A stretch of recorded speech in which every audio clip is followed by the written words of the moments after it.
It's for sale, for $40. My mom needs food. $40 for this beautiful bike? That's not much at all. East Austin, morning. Theo Marlowe, a hoodie-wearing AI CEO, brakes mid-ride when he spots a boy clutching a cereal box robot, Rex 1.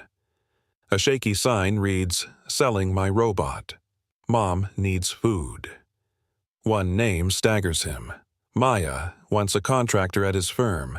If his system broke their life, can he make it right before the lights go out? The Austin morning was quiet the way code is quiet before it runs. Thin light slid over the rooftops east of downtown, and Theo Marlowe stood at his kitchen counter in a dark gray hoodie, waiting for the kettle to click. He liked the ritual. Heat, pour, breathe. He took his coffee black, a small act of order when work kept turning chaos into products people trusted. Or said they did. His apartment was minimal by design. White walls, concrete floors, clean lines. A bike hung by the door, wheels still flecked with yesterday's dust from the trail. On the fridge, a single photo swayed when the air conditioner kicked on. In it, 8-year-old Theo held a robot patched from cereal boxes and duct tape. The arms were crooked. The smile he wore was not. He had scissored that smile from a magazine and glued it on. He had named the robot Rex and told his sister it would one day do homework for them both. It never did. But the idea made something warm take root in him, the way a seed finds a crack in a sidewalk and insists on growing. He checked the time. Too early for calls, too late to pretend sleep would help. He opened his laptop just long enough to see the dashboard ripple to life. Sentinel. The fraud detection engine sat at the top of the screen with its neat green bars, its proud 99%. He had learned to respect numbers without bowing to them. That last percent, whatever lived inside it, kept him from calling anything perfect. It was why he still rode alone at dawn, letting the faster part of his mind chase what the careful part was afraid to say out loud. His phone buzzed once. A calendar nudge. Investor sync at 10. Policy committee at 1. He closed the laptop, clipped his helmet, and rolled the bike to the hallway. The elevator hummed. On the ground floor, the glass doors whooshed apart and let Austin in. Air with a hint of cedar. A bakery on the corner lifting its metal grate. A dog tugging its owner toward the patch of grass that every dog agreed was the best one. Theo liked to cut through East Austin before the traffic woke. The streets were a map of the city's history if you looked closely. Old bungalows patched with new siding. Porches with wind chimes. Murals layered and relayered, stories painted on top of stories. He crossed the bridge over the lake, then followed a side street where a food pantry set up on Thursdays. Today was not Thursday. The parking lot was empty. He pedaled anyway, feeling his legs loosen, his breath settle into a rhythm that let the nagging thoughts float up and fall away. At the light by a laundromat, he stopped and rested one shoe on the curb. Inside, 2 women folded shirts in quick, practiced motions. A toddler chased a sock across the floor and laughed when it escaped his hands. Theo watched and felt a small, embarrassing ache for a life that was not measured in sprint velocity or press cycles. He shook it off. He was good at building the things he could not shore up in himself. That counted for something. His phone buzzed again. A text from Nora, his chief of staff. "Reminder to review contractor policies," she wrote. "There's noise on the forum about how we offboard." He typed back with one thumb. "Send me the thread." He slipped the phone into his jersey pocket and pushed off when the light turned green. The street narrowed, old oaks reaching over it like patient arms. He could hear the steady click of his chain, the light rub of brake pads. A grocery store up ahead rolled a crate of oranges onto the sidewalk, the fruit dim and perfect in its plastic net. A corner store propped its door with a case of water, condensation gathering in small clear beads. The city was moving from sleep to momentum, and he moved with it. Half a block later, he slowed without knowing why. Not a car, not a dog, a small sound. The faint whir of a toy motor, the soft scrape of cardboard against brick. It came from the stoop of a worn brick building with peeling numbers above the door. A figure sat there, hunched and still, as if holding his breath. Beside the figure, something square-shouldered and homemade caught the light and then hid it again. Theo coasted to the opposite curb and put his foot down. He did not cross. Not yet. He took in the scene in the small, human pieces. A cardboard shape with taped joints. A marker line trying to be a smile. A handwritten sign not fully readable from where he stood. The letters crowded. The edges curled as if a lot of hands had worried them. The figure shifted, and he saw the outline of a kid. Too young to be alone. Old enough to have decided to be. Theo felt that first, quiet tug he knew so well.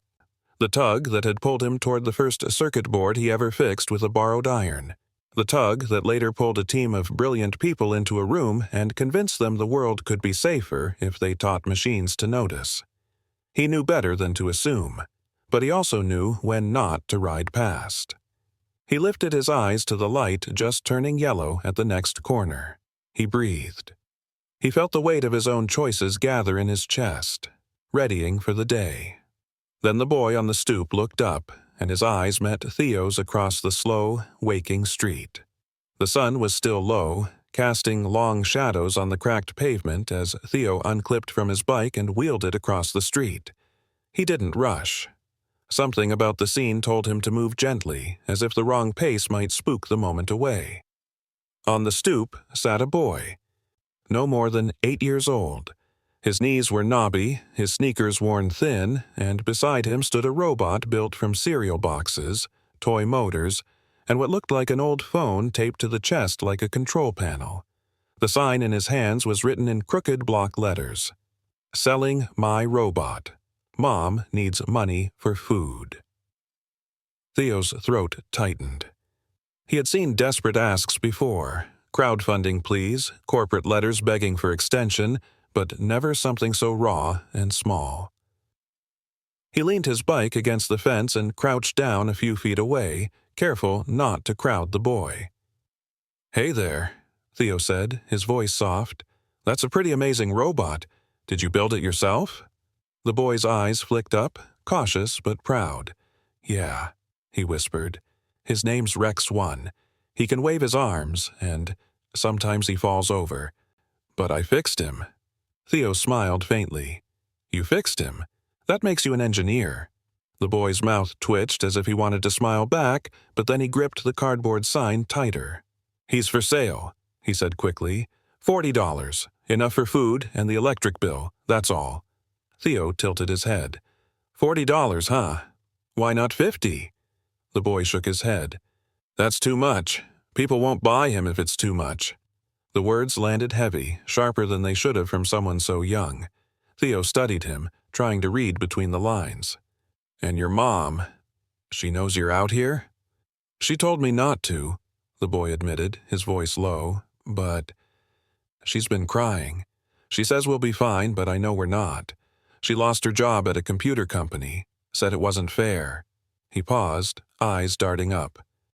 "You don't tell her, okay?" Theo's pulse quickened. A computer company? His company? He swallowed, forcing his voice steady. "What's your mom's name?" The boy hesitated, as if it were a secret. Finally, he whispered, "Maya Bennett."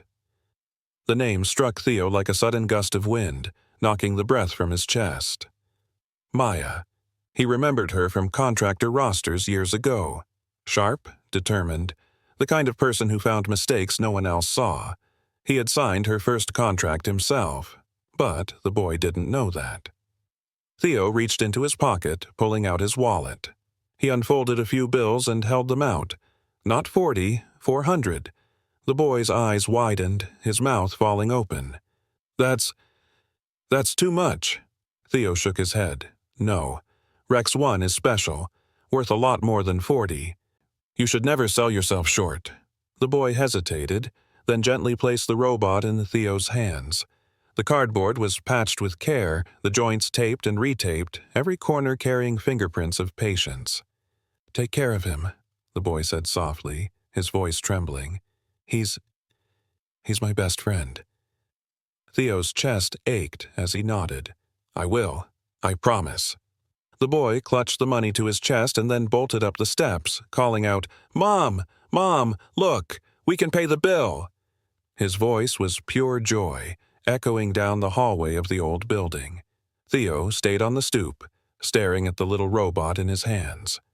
A piece of cardboard armor flaked off, revealing the faded logo of a cereal box beneath.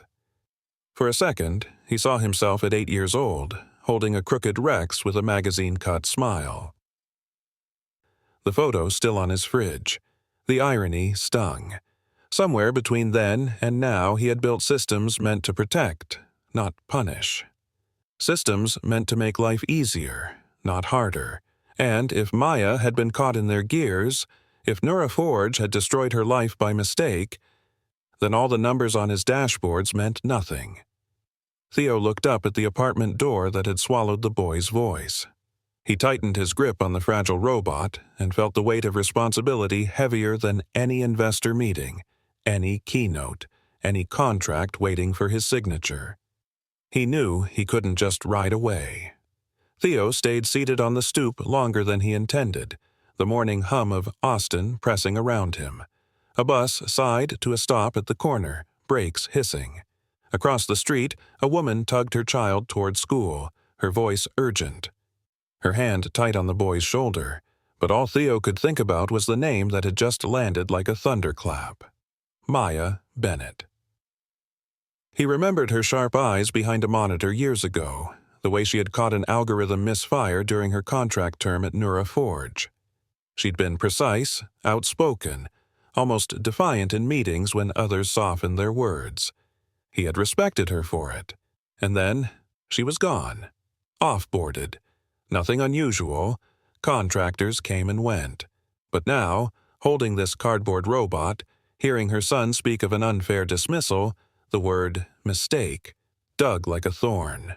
He stood, brushing grit from his palms, and lifted Rex 1 carefully. The robot's taped-on smile stared back at him, crooked and stubborn, as if mocking his certainty.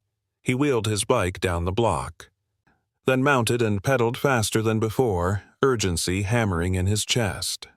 By the time he reached Neuraforge headquarters, the skyline had shaken off its morning haze. Glass towers gleamed, and his own building's mirrored facade reflected the city like a question he hadn't answered. Inside, the lobby smelled of polished stone and fresh espresso. Employees streamed past, some nodding, some whispering to each other about their CEO's early arrival in cycling gear. Theo ignored the stairs, heading straight for the executive elevators. On the 33rd floor, his office spread like a minimalist command center. One wall entirely glass, overlooking the river, the others lined with whiteboards scribbled with equations, flowcharts, and clipped phrases like fail safe, bias check, human override. His desk bore a single laptop, closed, and a photo of his sister's kids taped to the edge.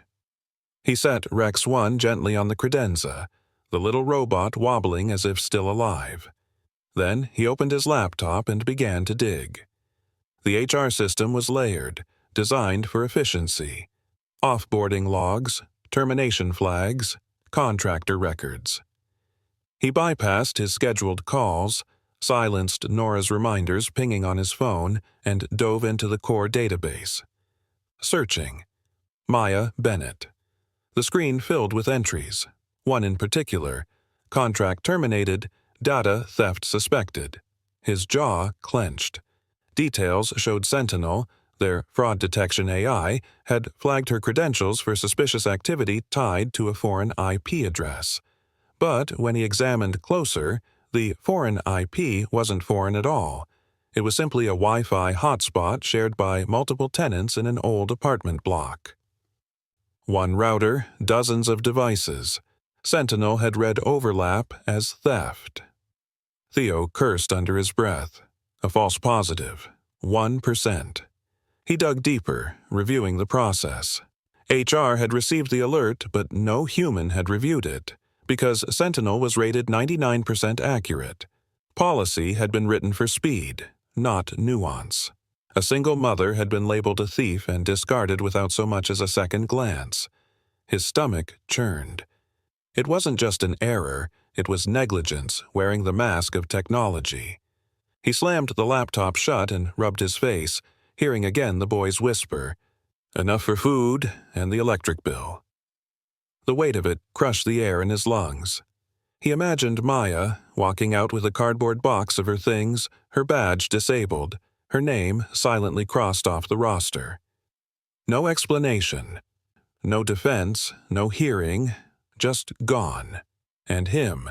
He had signed off on the automation rollout that had made this possible. He had praised Sentinel's efficiency on stage, calling it the future of trust. Theo rose abruptly and pressed the intercom. "Get HR in here," he said, his voice clipped. "And security, too. Now." The assistant's startled reply crackled back. "All of them, sir?" "All of them." He turned toward the glass wall, gripping the back of his chair until his knuckles whitened. Below, the city pulsed with movement, unaware that inside this tower a boy's future, a mother's name, and perhaps the soul of his company hung on the edge of what he would choose next. Behind him, Rex 1 tilted, a strip of tape peeling, its lopsided smile holding steady. The conference room was all steel and glass, designed to intimidate. Theo sat at the head of the long table, hoodie sleeves pushed to his elbows. Rex 1 propped on the table beside him like an uninvited guest. Around him shuffled HR directors and security leads, their tablets glowing with charts, faces stiff as if summoned for a trial. Theo let the silence stretch. He wanted them uneasy. Finally, he placed both hands flat on the table. "Maya Bennett," he said evenly. "Who can tell me why she was terminated?" A woman from HR glanced at her screen, then at him. "Flagged for data theft by Sentinel.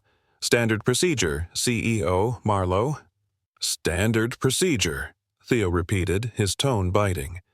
"Was anyone in this room aware that Sentinel labeled her guilty because of a shared Wi-Fi IP?" A murmur rippled. One of the security leads cleared his throat. "The system is 99% accurate. Policy states no manual review is required at that threshold. We trusted the numbers." Theo's jaw flexed. He tapped the cardboard robot, its patched arm wobbling. 99 isn't 100. That 1%? You know what it looks like? It looks like an 8-year-old boy selling his only robot so his mom can pay the light bill.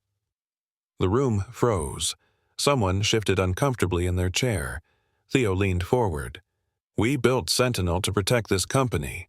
Instead, it destroyed a life. And not one of you thought to double-check. Why?" A younger HR manager swallowed hard. "Efficiency targets, sir. Review would slow the pipeline. We offboard hundreds each quarter." Theo cut him off, voice sharp. "We don't offboard numbers. We offboard people. Humans who bleed, who eat, who raise children. That 1% is someone's entire life, Maya Bennett's life, and her son's." The words hung heavy, more than rebuke. They were confession, too. Theo felt the weight in his own chest. He had signed the rollout. He had praised the speed, the precision, the flawless record on stage. Now he saw what hid in the shadows of that record. He turned toward the wide window, city shimmering beyond. "From today, no termination goes through without human review. Every flag gets a second set of eyes. If that slows us down, so be it.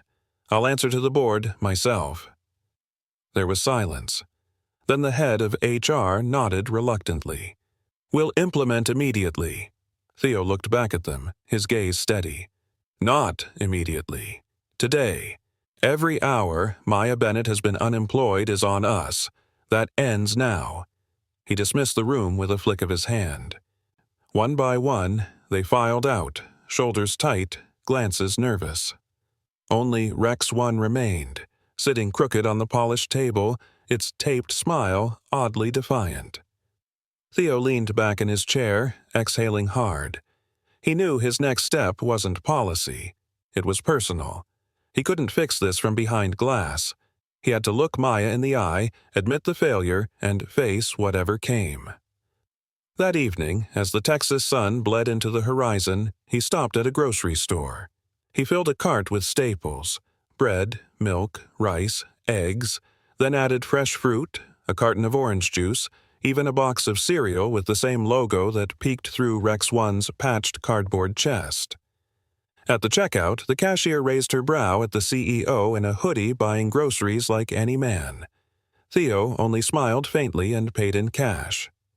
When he reached the worn apartment building, his bike helmet in one hand, grocery bags in the other, the hallway smelled faintly of old paint and fried onions. He paused outside 3B, heart thudding like a drum he hadn't realized he still carried. He knocked once, twice. The door creaked open. Maya Bennett stood there, framed in the dim light. Her dark hair was pulled back hastily, eyes tired but sharp as ever. She looked thinner than he remembered, her face lined with the quiet strength of someone who had carried too much alone. Before Theo could speak, a small voice called out behind her, "Mom, it's the man who bought Rex 1." Maya's eyes narrowed, flicking to the robot in his arm, then back to him. She stiffened, defensive. "What do you want?" Theo swallowed, the words burning in his throat. "To make something right," he said quietly. "I run the company that wronged you." Maya's hand gripped the door as if to close it. Her gaze flicked from Theo's hoodie to the grocery bags, then to Rex 1 balanced awkwardly in his arm. Her voice came sharp, edged with exhaustion. "You've got the wrong apartment. Whatever charity you're selling, we're not interested." Theo shook his head, his tone steady but stripped of its usual confidence. "It's not charity. It's apology." For a moment, silence hung in the hallway. Then Leo bounded forward, clutching the cereal box he'd left on the couch. "Mom, look, he brought Rex back." His eyes lit up, a mixture of wonder and relief. Maya's jaw tightened. She stepped aside reluctantly. "Fine. 5 minutes." Inside, the apartment was small, dimly lit by a single lamp with a tilted shade. The walls carried the faint marks of time, scuffs near the baseboards, nail holes where pictures had once hung. A folding table with 2 mismatched chairs served as the dining area. Leo's drawings covered the fridge, stick figure robots marching in crooked lines. Theo set the groceries on the counter, the paper bag rustling in the quiet. "I thought you could use these," he said. Maya crossed her arms. "Groceries don't undo being branded a thief." Her words hit like a slap. Theo nodded slowly, accepting them. "You're right. That's why I'm here. I ran an audit this morning. The system flagged you unfairly. A false positive." He paused, letting the words settle. "We terminated you without review. That was our failure. My failure." Maya's eyes hardened. "So, now you show up, years later, when my kid has to sell his robot for groceries, and suddenly you care?" Theo's voice cracked slightly, the weight of guilt finally breaching his practiced calm. "I didn't know. I should have. That's on me. But I'm here now, and I'm not leaving until it's fixed." Leo climbed onto a chair, hugging Rex 1 close. "Mom, he gave me $400 for Rex. He said it's special." Maya's gaze shifted to her son, then back to Theo. Her face softened, just slightly, but her tone stayed guarded. "Why now?" Theo looked down at the crooked robot in Leo's arms, then back at her. "Because I saw him out there with that sign. And I realized the decisions I thought were efficient have human costs I didn't measure. You deserved better. He deserved better." Maya exhaled, shoulders sagging. For a flicker of a moment, pain etched across her face before she masked it again. "So what? You'll reinstate me? Hand me a paycheck to clear your conscience?" Theo shook his head. "Not just that. I want your name cleared, publicly. I'll pay back wages in full, a higher position, with authority to make sure no one else falls through the cracks the way you did, and I'll back whatever support you need until you're stable again." Maya studied him for a long moment, the weight of years of mistrust pressing between them. "And what if I say no? What if I don't want your company near my life again?" Theo's voice softened. "Then I'll still clear your name. You don't owe me anything, but Leo shouldn't have to grow up thinking his mom was branded something she's not." The room went quiet except for the hum of the old fridge. Leo fiddled with Rex's arm, trying to make it wave. "He said I'm an engineer," the boy murmured. Maya's lips pressed together, caught between pride and fear. She finally spoke, her voice low. "If I come back, it's on my terms. A guaranteed contract. Human review in every termination. And a letter to the Board of Ethics clearing my record.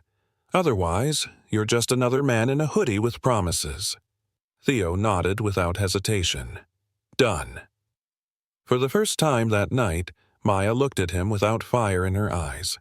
Not warmth, not yet, but something that could be the beginning of trust. Theo glanced at Rex 1, taped together but standing proud, and thought of the photo on his fridge. Maybe some mistakes could be repaired, one small, fragile piece at a time. The next morning, Theo stood in the same boardroom that had once felt like his fortress. Sunlight carved sharp lines across the polished table as executives shuffled into their seats. HR, security, compliance, they all looked unsettled, whispering behind tablets and laptops. They had seen the late-night directives he'd fired off. Today was not going to be routine. Theo stayed standing at the head of the table. His hoodie sleeves were rolled up, his jaw set. Beside him sat Rex 1 again, patched cardboard wobbling as if daring the room to blink. The symbol was deliberate. He didn't waste time. "Yesterday, I saw an 8-year-old boy selling this robot to pay for food and electricity. His mother, Maya Bennett, was terminated by Sentinel, flagged for theft when she did nothing wrong. No human review, no chance to defend herself." The words struck like stones. Silence. A few exchanged uneasy glances. Theo's voice grew sharper. "We call Sentinel 99% accurate. We brag about that number on slides, in press releases, at investor dinners, but 99 isn't 100. That missing 1%, it's someone's life. In this case, a mother's livelihood and her son's safety." One of the compliance directors cleared his throat. "Mr. Marlowe, our policy was designed for speed. A manual review would have slowed offboarding by—" Theo slammed his palm flat on the table. The sound cracked through the room. "Do you hear yourself? Slowed offboarding? We're not talking about deleting files. We're talking about human beings. And we left them defenseless to an algorithm's mistake." The room froze. HR's lead finally spoke, tentative. "So, what do you propose?" Theo leaned in, eyes blazing. "Effective immediately. No termination goes through without human review. Every flagged case must be audited by a live person, with context and evidence. If it means slowing the pipeline, then it slows. We will own that cost." The head of security frowned. "That will require doubling staff, maybe more. The board—" "I'll face the board." Theo cut him off. "I'll face the press. I'll face every angry investor if I have to. But no one else gets chewed up because we're addicted to speed." A hush fell. Rex 1's taped arm tilted, as if nodding in agreement. Theo let out a breath, then softened just enough to meet each gaze. "We built NeuroForge to make trust scalable, but trust isn't built on numbers. It's built on choices. We fix this, or we become the very problem we swore to solve." He dismissed them, leaving the cardboard robot alone on the table like a witness to what had been said. Later that evening, Theo parked outside the Warren apartment building again, carrying a box under his arm. Groceries sat already in Maya's kitchen. Tonight, he brought something different: spare parts and a soldering kit. Leo was at the table, hunched over Rex 1 with a screwdriver that looked too big for his small hand. His eyes lit up when Theo walked in. "You came back." Theo smiled, setting the box down. "I keep my promises. Thought maybe Rex could use a few upgrades." Maya watched from the doorway, arms folded, her expression unreadable. She had agreed to meet again, but the caution in her eyes remained. Leo dug into the box, gasping at wires and LEDs. "Mom, look! We can make Rex 1 wave with lights." Theo crouched beside him, guiding his hands. "Let me show you something." See this connection? If you link it here, the motor won't burn out. It'll last longer. Leo followed carefully, tongue between his teeth, determination shining. The boy's focus tugged at Theo's chest, reminding him of late nights soldering his own clumsy circuits under a desk lamp. Maya finally spoke, her tone quieter than before. You really went to bat for me today?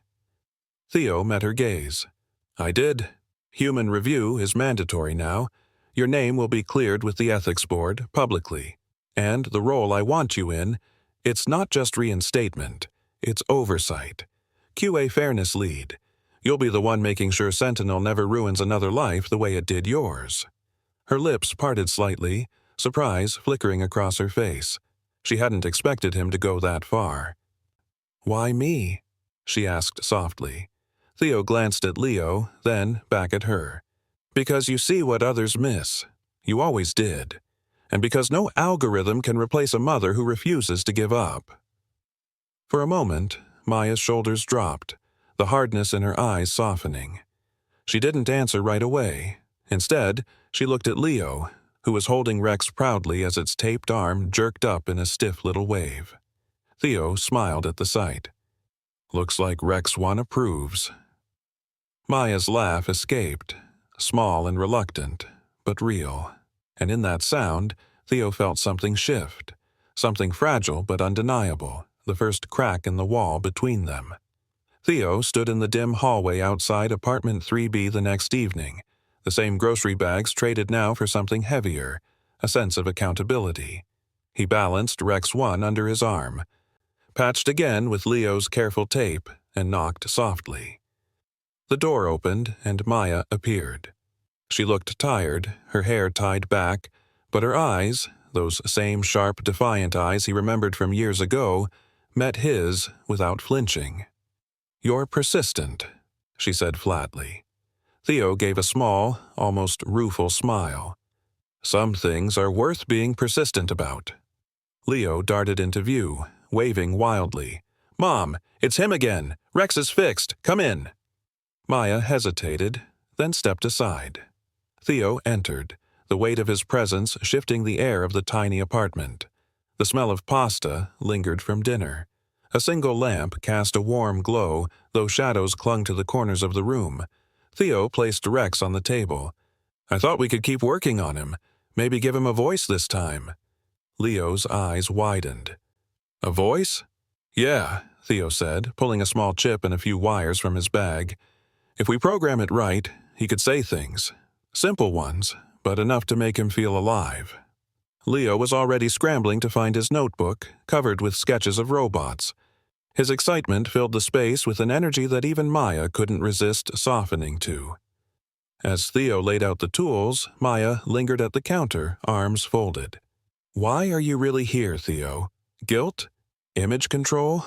Or something else? Theo paused, then set the soldering iron down. He looked at her fully. Guilt, yes. Responsibility, definitely. But also because... I can't forget the look on Leo's face yesterday. Or yours when you answered the door. I can't just clear your name and walk away. That wouldn't be enough. Maya's expression flickered. Anger, weariness, something almost like curiosity. She sank into a chair across from him, her voice lower now.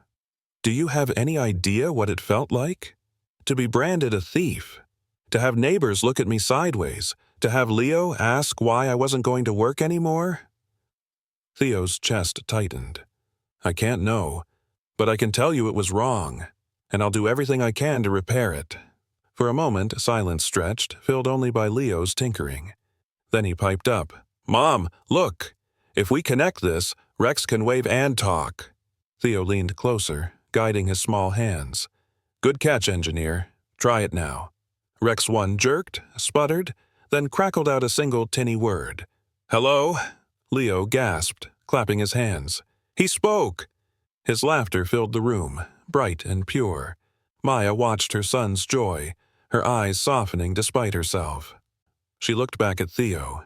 He hasn't laughed like that in months. Theo's throat tightened. He swallowed before speaking. Then I'll make sure he never has to stop. The words hung in the air, weighty, almost too much.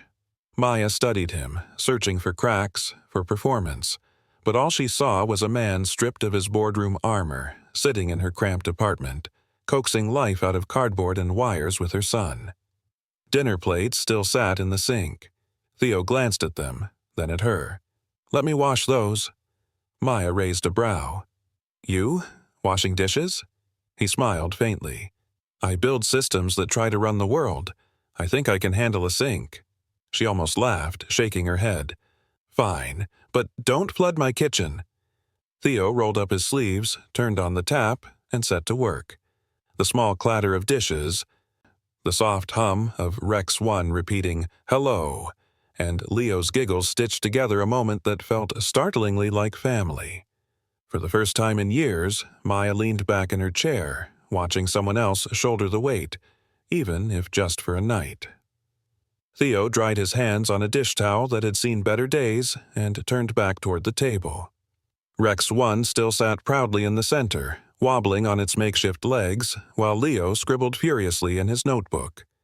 Maya watched from her chair, her arms loosely crossed now, no longer in battle stance but not quite at ease either. Theo cleared his throat, careful with his words.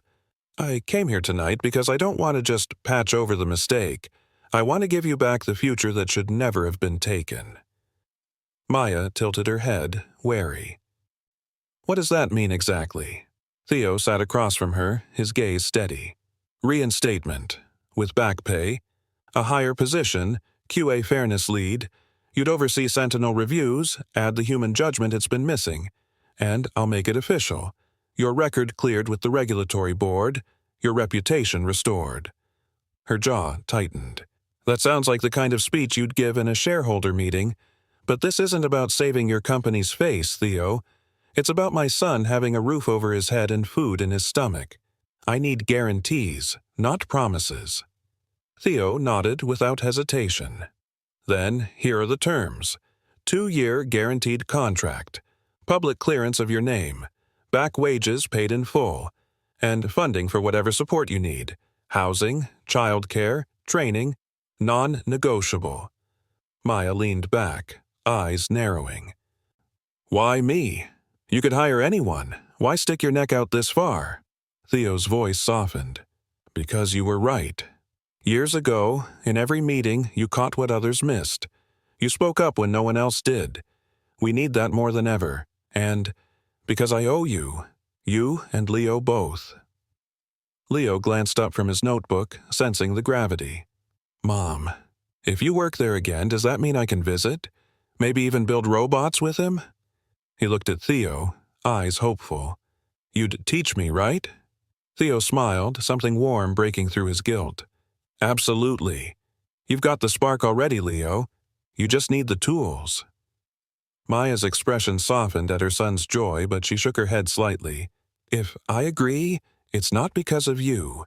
It's because of him. I won't let anyone, your company or you, ever put him through what we've been through again." Theo leaned forward, his tone quiet but firm. "Then let me prove I can stand on your side this time."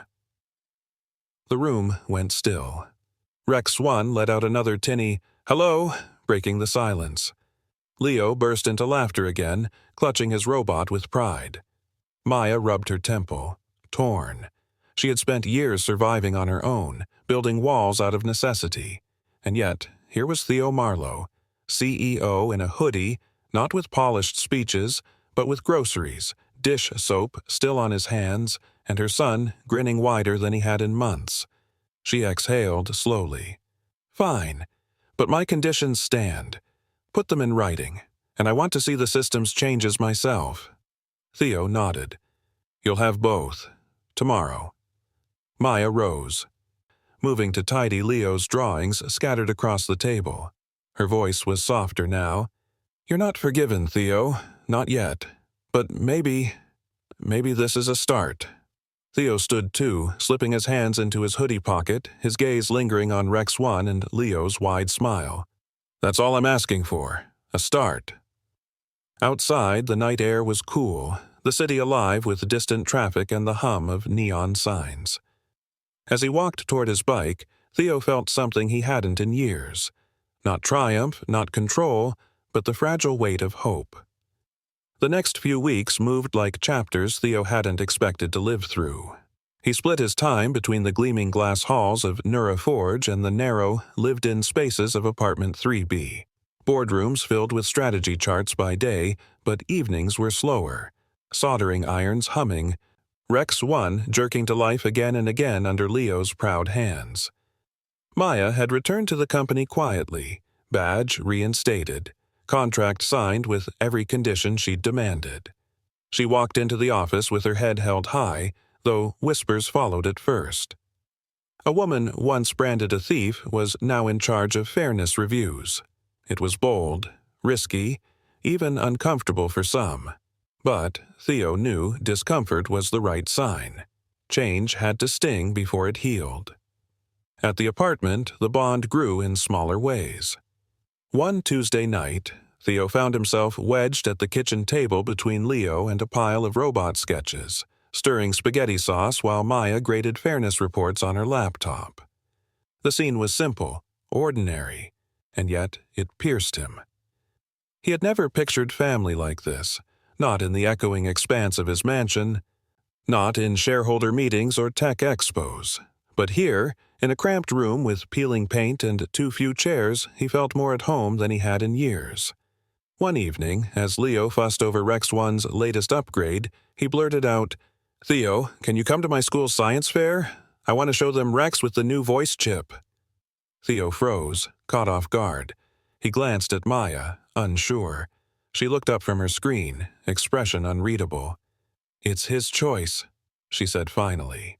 Theo nodded slowly. "If you want me there, I'll be there." Leo beamed. "Then it's settled. Rex is going to win first place." But outside their cocoon, the world had started to notice. A journalist leaked a thread online. Nura Forge falsely terminated single mom.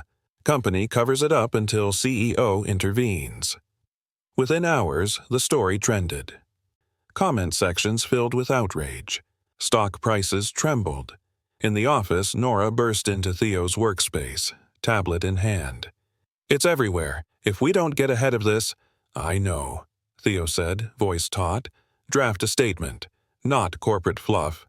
The truth." "The truth?" Nora blinked.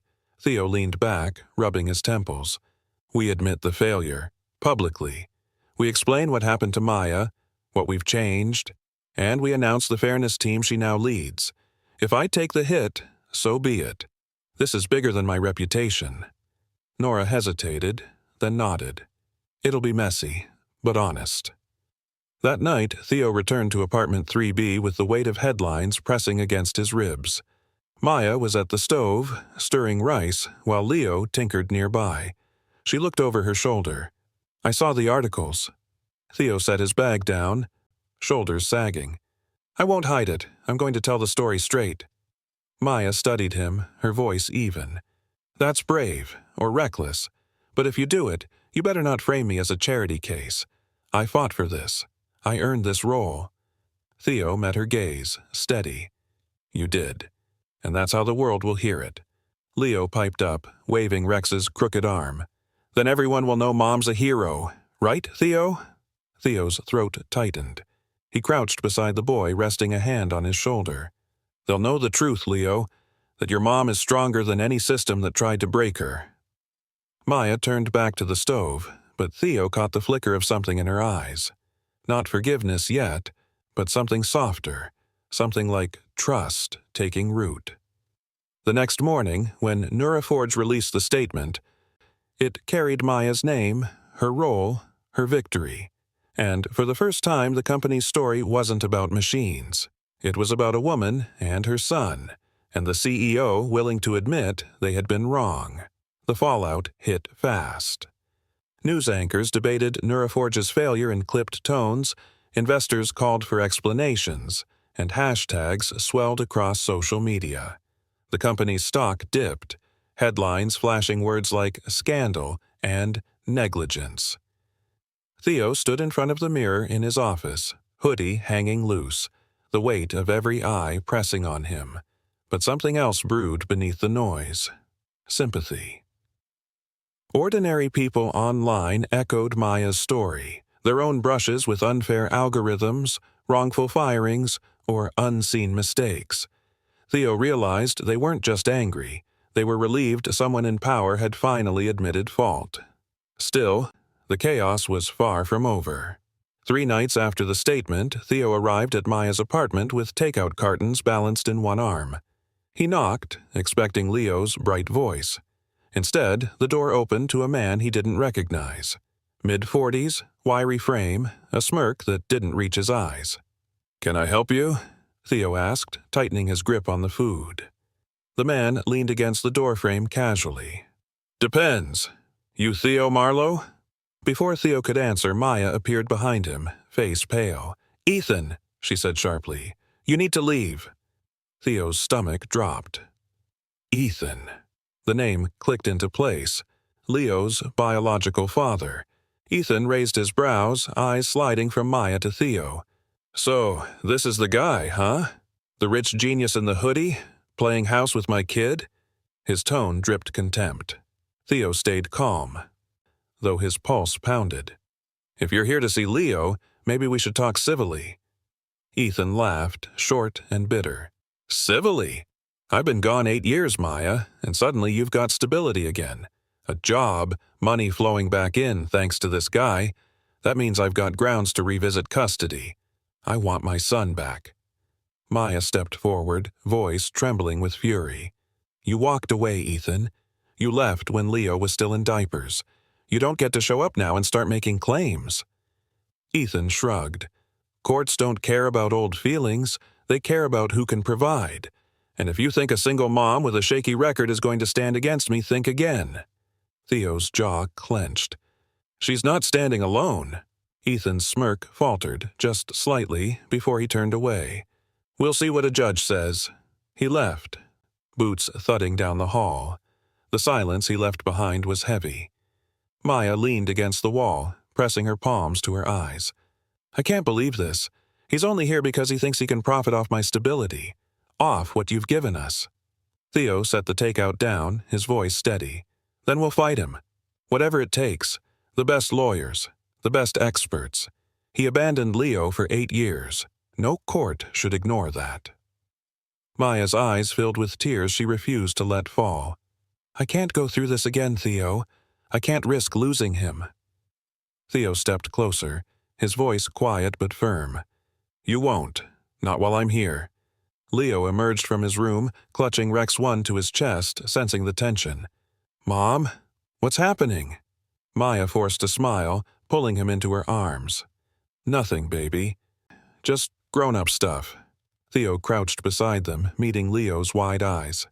"Your mom is the strongest person I know, and no one's going to take you away from her. Not now. Not ever." Leo looked between them, his little brow furrowed. "Even if we have to fight?" Theo nodded. "Even then. Especially then." Maya met Theo's gaze over her son's head, and in that moment, despite her fear, she let herself believe him. Just a little. The legal storm came quickly. Papers were served within the week. Ethan Brooks petitioning for custody of Leo. Maya read the notice at her small kitchen table, hands trembling, the words, "fitness of mother in question," burning into her eyes. Leo sat in the next room, humming as he tinkered with Rex 1, blissfully unaware of the battle lining up against his world. Theo arrived minutes later, still in his hoodie from the office.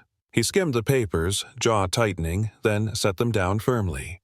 He's not winning this. Not after 8 years of silence. Maya looked up, her eyes shining with fear and fury. "Courts don't always see it that way, Theo. He's Leo's biological father. They'll weigh that. And the company, your company, nearly ruined me. If Ethan's lawyers spin that, She trailed off, pressing her palm to her forehead. Theo crouched in front of her, his voice steady. "Then we take that weapon from him. We don't hide the past. We own it. I'll testify myself if I have to. We prove Neuroforge failed you, and that you fought your way back. We prove Leo's thriving with you." She let out a shaky breath. You'd really go that far? Theo didn't hesitate. Further, I've already called Franklin and Cole, the best family law team in the state. They're on it. And tomorrow, I'm announcing Human in the Loop 2.0. Audits, transparency dashboards, mandatory fairness reviews. The public needs to see that we didn't just make a mistake, we changed because of it. Maya's eyes searched his face, looking for cracks, for spin, but she found only resolve. The next morning, Neuraforge's auditorium filled with press and employees. Theo stood center stage, hoodie zipped, Rex 1 on the podium beside him. Cameras flashed as he spoke. We failed. One mistake, one unchecked flag, cost someone their livelihood. That was not acceptable. So today, Neuraforge is committing to Human in the Loop 2.0. Every AI decision will face human oversight. Every termination reviewed by a fairness team, and that team is led by Maya Bennett, whose resilience and integrity are now shaping the system that once wronged her. Applause erupted, not the easy kind, but the heavy kind, laced with tension and relief. Headlines that evening read, CEO admits failure, launches reform. Stock prices wavered, but public opinion began to shift. Back at the apartment, Maya watched the broadcast replay with Leo on her lap. Her son pointed excitedly at the screen. "Mom, he said your name, you're famous." Maya smiled faintly, kissing his hair. "Not famous, baby, just seen." That night, when Theo stopped by, she opened the door without hesitation. "You turned the whole company upside down," she said quietly. Theo shook his head. "No, you did. I just listened." Her eyes softened. "You don't realize how rare that is." Leo rushed in, clutching Rex. "Theo, can Rex come to court with us? Maybe if the judge sees him, he'll know we belong together." Theo crouched, smiling at the boy. "You know what, Leo? That's a brilliant idea. Rex will be right there with us." Maya laughed softly, the sound fragile but real. "You too?" she said, shaking her head, but her voice held something warmer now. Trust beginning to take root. The courtroom loomed ahead, but for the first time she didn't feel like she'd walk into it alone. The Travis County Courthouse smelled faintly of varnish and old paper, the kind of place where lives were redefined in sterile language. Maya sat at the plaintiff's table, her hands clasped tightly in her lap. She wore her only blazer, pressed and neat, though her fingers betrayed her nerves. Beside her, Leo fidgeted quietly. Rex 1 perched in his lap like a silent guardian. Theo sat just behind them, a quiet presence in his hoodie, leaning forward with intensity. He wasn't here as a CEO or benefactor. He was here as an anchor. Across the room, Ethan Brooks lounged at his table, suit wrinkled, tie loose. His attorney, sharper and far more polished, stacked folders thick with claims. Ethan caught Maya's eye and smirked, as if the past 8 years were nothing but dust he could brush away. The judge entered, the room rising to its feet. The proceedings began. Ethan's lawyer painted a picture of abandonment, but not Ethan's. Instead, he framed Maya as unstable, unemployed until recently, a single mother with no reliable income until conveniently rehired by her benefactor. He gestured vaguely toward Theo, his tone dripping with insinuation. Maya's stomach twisted, but she sat straighter. Then Franklin, Maya's attorney, rose. He spoke calmly, directly. Maya Bennett was unjustly terminated due to a false AI flag. She fought to provide for her son despite systemic failure. Today, she leads the very program designed to ensure no one else endures what she did. That is not instability. That is resilience. He called witnesses. A child psychologist testified first. Leo is thriving. He's bonded securely to his mother. He's adjusted, resilient, even excelling in robotics for his age. Disrupting that bond now would cause irreparable harm. Ethan's lawyer tried to undermine, asking about Theo's presence in Leo's life. Isn't it true this boy now sees another man as a father figure? The psychologist didn't waver. Children recognize consistency and care, Sui. The man you mention has provided stability where Ethan Brooks has not. In 8 years, Leo has seen nothing from his biological father. Attachment grows where love is shown. Theo's chest tightened. The words landed heavier than he expected. Then it was Maya's turn. She rose, her voice steady but full of unshaken truth. I raised Leo alone. I worked every job I could find after losing mine unfairly. I carried him through nights when the lights were cut, when dinner was a slice of bread. Ethan didn't show up then. He shows up now only because my stability has returned. But stability doesn't erase absence. Love does. Theo watched her, pride swelling. This wasn't a case to be won by lawyers. It was her fight, her truth. When Ethan took the stand, his arrogance cracked under questioning. Franklin pressed, Mr. Brooks, where were you during Leo's first words? His first day of school? His hospital visit for pneumonia? Ethan stammered, excuses thin and brittle. His financial troubles surfaced. Debts, unpaid bills, a record of instability far longer than Maya's unemployment.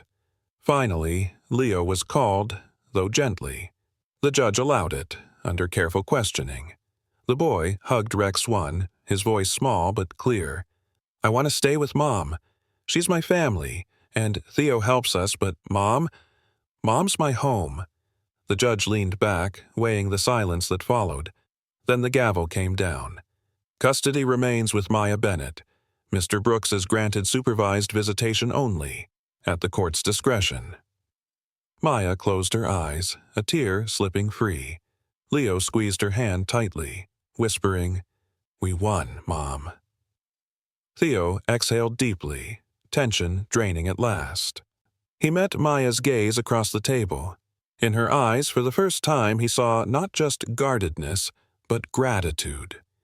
Something unspoken passed between them, fragile but profound, like the first brick laid on the path to rebuilding trust. Ethan stormed out, muttering curses. But it didn't matter. For Maya, for Leo, for Theo, the battle was over, and for the first time the future felt possible.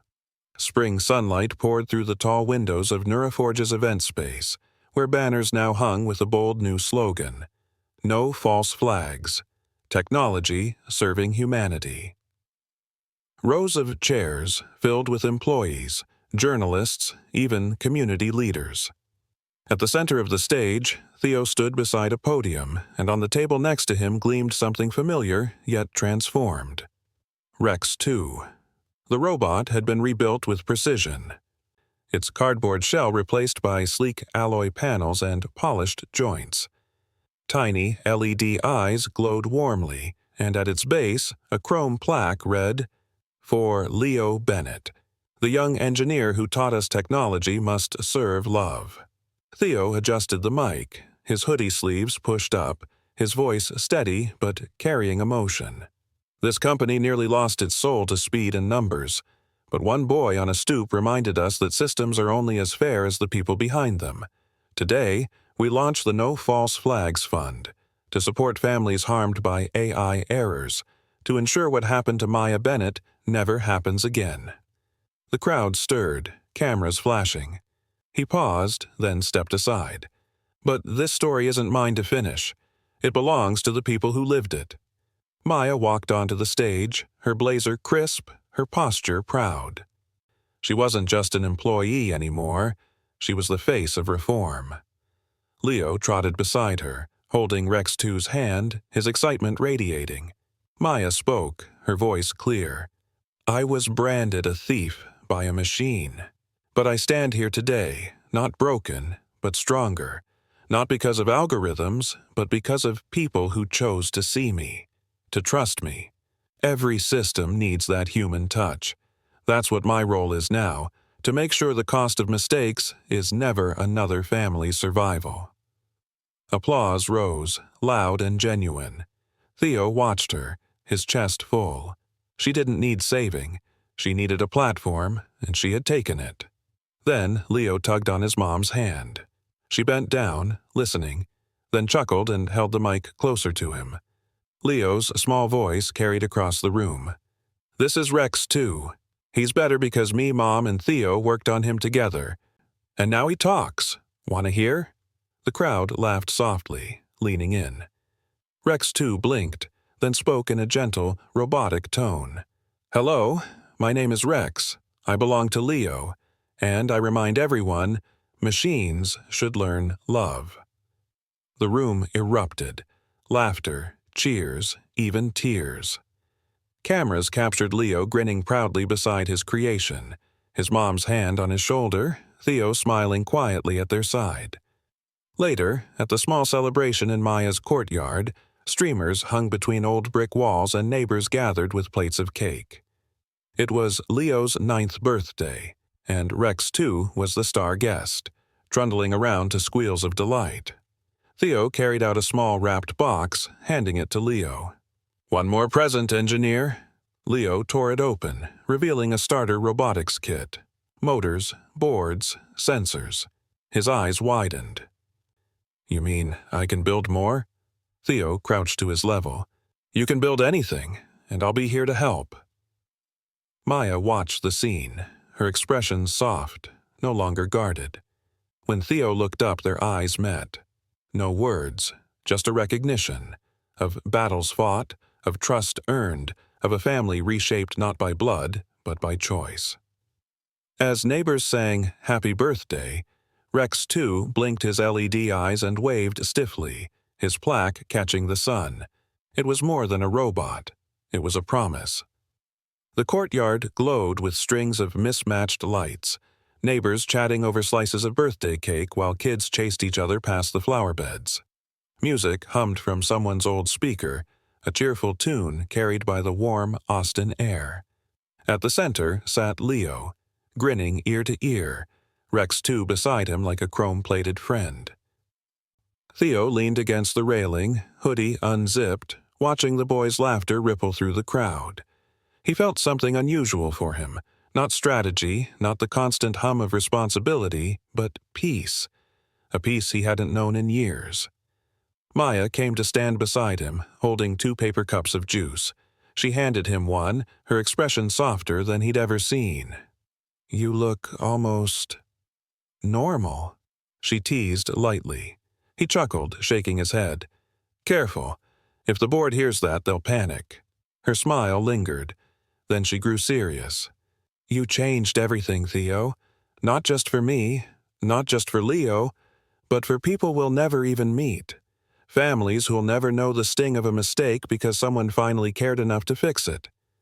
Theo studied her face, the strength in her eyes. "You're the one fixing it, Maya. I just pushed open the door." She tilted her head. "And walked through it with us. That matters." Across the courtyard, Leo held up his new robotics kit proudly, showing the other kids how wires fit into the board. His laughter carried, bright and free. Theo's gaze softened. "I used to think legacy was patents and algorithms. Turns out it looks more like birthday candles and cardboard robots." Maya followed his gaze, her lips curving into a quiet smile. "Then maybe you finally figured out what all that genius was for." For a long moment, they stood in the gentle noise of the gathering, a comfortable silence between them. Not everything was forgiven, not everything was certain, but something unshakable had been built. Trust, slowly earned, brick by brick. Leo ran over, tugging at their hands. "Come on, Mom, Theo. Rex wants to sing with us." Laughing, Maya let herself be pulled along. Theo followed, his chest tightening with something he hadn't let himself feel in years. Belonging. Together, the 3 of them crouched by Rex, too, as its voice chip hummed to life. In its gentle robotic tone, it joined the chorus of voices. "Happy birthday, Leo." The boy beamed, clapping as the courtyard erupted in cheers. Candles flickered, wishes were made, and in that small apartment courtyard, lit by hope and patched together by compassion, a new kind of family took root.